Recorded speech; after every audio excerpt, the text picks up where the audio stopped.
అస్సలాము అలైకుం. మనందరి జీవితాల్లో 2 విషయాలు చాలా ముఖ్యం. ఒకటి ఇల్మ్ అంటే ప్రయోజనకరమైన జ్ఞానం. 2 రిజ్జక్ అంటే హలాల్ మరియు పవిత్రమైన జీవనోపాధి.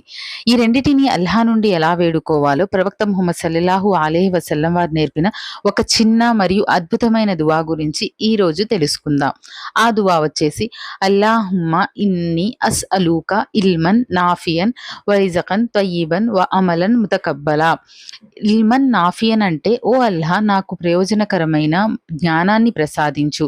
అంటే మనం నేర్చుకునే చదువు మనకు ఇతరులకు మేలు చేయాలి. రిజకన్ తయ్యిబన్ అంటే నాకు పవిత్రమైన మరియు హలాల్ సంపాదనను ప్రసాదించు. అమలన్ ముతకబ్బలా అంటే నేను చేసే మంచి పనులను నీ దగ్గర అంగీకరించు. ఈ దువా ప్రత్యేకత ఏమిటంటే ప్రవక్త ముహమ్మద్ సల్లల్లాహు అలైహి వసల్లం వారు దీనిని ప్రతిరోజు ఫజర్ నమాజ్ తర్వాత పఠించేవారు. మనం రోజున ఈ ప్రార్థనతో ప్రారంభిస్తే ఆ రోజంతా మనం చేసే పనిలో బర్కత్ ఉంటుంది.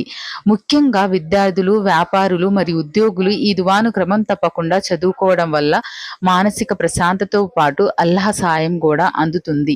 జ్ఞానం లేకుండా సంపాదన నిలవదు. అలాగే దేవుడు అంగీకరించని పనుల వల్ల ప్రయోజనం ఉండదు. అందుకే ఈ 3 విషయాలు ఒకే దువాలో అడగడం గొప్ప వరం. కాబట్టి ఈ చిన్న దువాను ఈ రోజే మెమరైజ్ చేసుకోండి మరియు ప్రతిరోజు ఉదయం పఠించడం అలవాటు చేసుకోండి. ఈ ఈ వీడియోని వేరే వాళ్ళకి షేర్ చేయండి. తెలియని వాళ్ళు కూడా తెలుసుకుంటారు. అస్సలాము అలైకుం.